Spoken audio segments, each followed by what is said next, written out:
Hello, scholars, and welcome to week 6. I cannot believe that we are almost through our entire 8 weeks. It seems like time is flying by. So, good and bad because you're down to the last couple of weeks and we still have quite a bit of work to accomplish. You did the gist of the work, or most of the work, in week 5 now with your literature review or your lit review.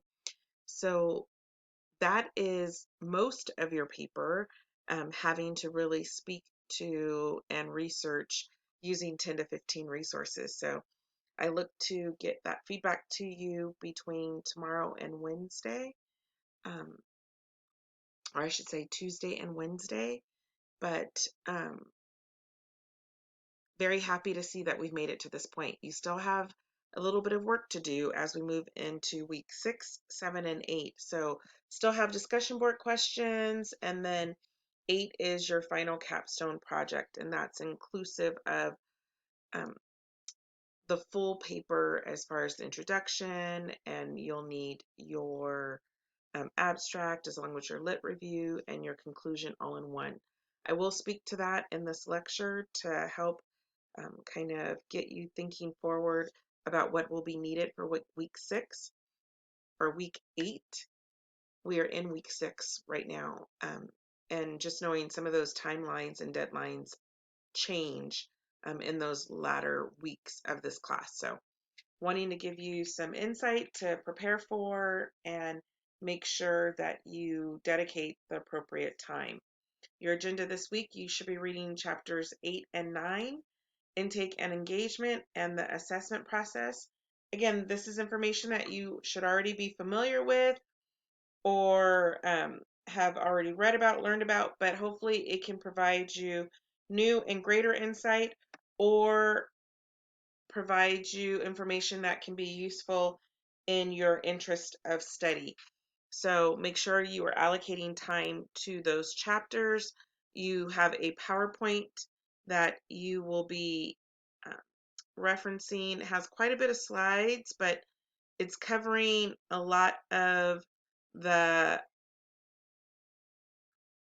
details in relation to intake and engagement. So I encourage you, again, don't want to take up a lot of your time. I know this information is familiar to you for you to have made it to this point. So just refreshing you, I'm going to believe it's refreshing your memory in regards to history of social work, the trends, frameworks that are used in practice in that field, along with values, sanctions, knowledge,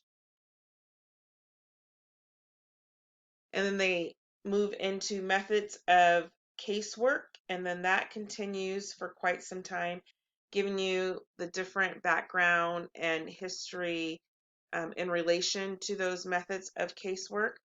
And so I encourage you to reference this as well as in your chapters. Very useful and important information that can be incorporated into your capstone projects depending on your topic. So um, use your time wisely and being able to cover the requirements of reading and learning for this course, as well as being able to take that information and potentially incorporate it or add it to your capstone projects.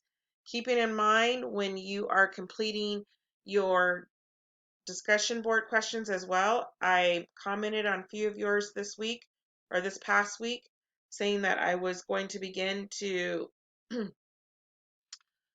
look for your reference of research. So you should be working on your capstone project and very much immersed in a lot of research right now, whether it's journals, case studies, different articles, different dissertations, but you should be referring to all the various different resources available to you.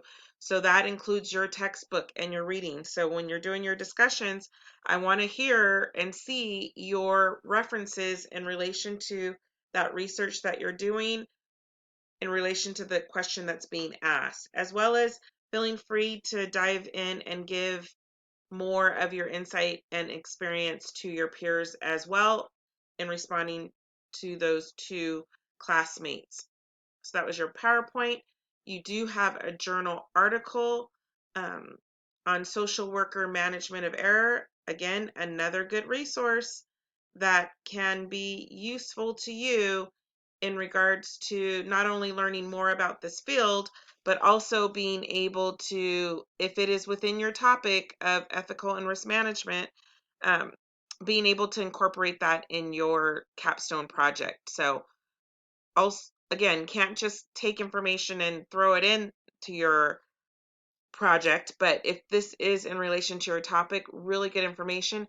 Otherwise, the case studies and the information that's covered um, and how you respond to those errors is really, really beneficial and can be very helpful and applicable for either those soon to work in the field or those currently working in the field. So just kind of scroll through this for you to get an idea, but really want you to go back and read through it in detail because it covers not only the responses, but preventions, protocol documentations, legal implications, all that is included in this article. So again, a lot of really good information that you can use for further research in this field of study and or for your capstone project. Going back, your discussion for this week 6. You only have one again, so give you a little bit of break on your discussions to allow you time to work on your capstone project. But the question for week 6 is describe the major components or phases of the cycle of caring. Discuss how the student can convey finding the balance between caring too little with caring too much. So just reflecting on your readings and really thinking about that cycle of caring, sorry. And you'll see on, it goes into chapter 10 as well, but really more so, I believe, chapter 9 covers much of working with that cycle of care and in different aspects. And then it continues into um, on to chapter 10, which is your reading for next week. But refer you to the readings, and that will help you um, really kind of work through that cycle because it really prepares you on chapter 8, beginning on 167. Now, before that, it's going to talk more in specifics to the case and what you need to do to prepare for that. But I'm moving you right to that meeting the client. So from there and continuing all the way through chapter 9, which kind of really goes into more details about identifying the problem and planning and doing the contacting. And then it continues on into chapter 10, but really good points of reference all the way through as far as case studies, examples, and point of references in regards to that cycle of caring and assessing that overall um, need in that cycle. So really looking forward to hearing from you and your perspective on what's considered too little, what's considered too much, what's considered a happy medium, balance. So excited to see what you have to share. Now I would like to jump to week 8, keeping in mind that your week 7, there's still work and discussion, and I'll be doing a lecture for that next week. But want to jump to week 8 because I don't want you to take too much time, more time before you start thinking ahead to what our last week will entail. So keeping in mind that you have a lot to put together for week 8. So beginning now, I really need you to start thinking and preparing for what that will look like.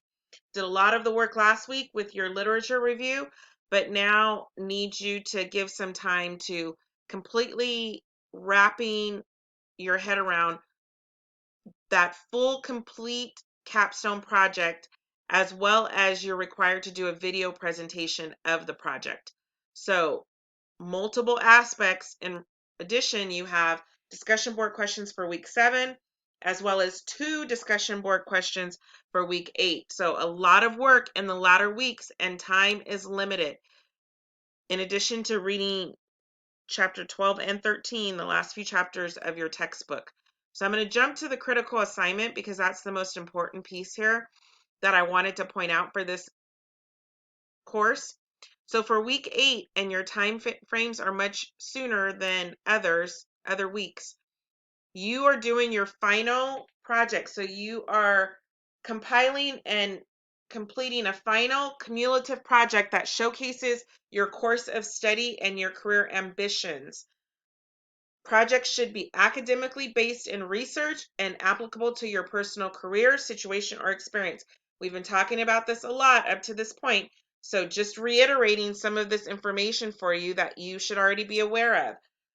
Coming back to what is acceptable, it has to be within the discipline of human services and proposes a solution to that issue. It must be composed of at minimum 10 to 12 pages. You can go a little bit more, but must be 10 to 12 at minimum, and propose a plan of action to solve or assist with the issue at hand. So, for example, it could be child abuse and neglect. It could be aging abuse. It could be domestic violence. So, you have to create a plan, and it should be very specific. How can it be measured to determine if it's a valid or feasible plan? What theoretical measurement? Remember, I keep telling you and taking you back to that theoretical framework. What is the girt of your study? Like, where does it come from? Where did it start? Where did it originate from? What aspects of it are working? What would you suggest for change? How will you measure and test to see if this change will truly happen as intended? Is it practical? Is it a reasonable time frame? Is it realistic? All those things need to be answered and outlined very clearly in your research paper. So the capstone course, it will consist of a topic or subject in human services, as I said before, addressing a particular problem or event in human services. At minimum 10 to 12 research pages, not including the title page. APA format must be included. What it should look like and how this should be clearly outlined. Your main heading should include topic, introduction, your thesis statement, purpose of your research. It needs to be clearly outlined. Why you're writing the paper. Is this a factual report, a comparison, an analysis, or a psychological topic? Which are you landing on? It shouldn't be across the board. It should be one or the other. What are some of the major points and arguments that you plan to cover? That's all in your intro. Then your body, it's the evidence that supports your topic and argument. So what did you go out there and find in relation? Did you interview people? Did you do extensive research? Was it textbooks? Was it articles? Was it other studies? What were your findings? Then your lit review, do an extensive study on the research of your topic, and then you're going to conclude that and summarize that and explain how you came to that conclusion. Now, keep in mind, this will take a lot to pass this capstone project with flying colors. All these things have to be covered. So levels of achievement, to get full credit, you have to be exemplary or excellent in your introduction, your description of the organization, the background of the case with no errors. Then you need to go on and thoroughly discuss the various theories that we talked about of human services. All theories are included and examples are provided. So you're not just talking about them, you're providing examples of what that looks like. Then you're discussing the rationale for the best intervention, clearly identifying or anticipating outcomes with supporting rationale for those outcomes. So not just providing what that intervention could be, but what do you see as a potential outcome of what you have researched and what your findings are.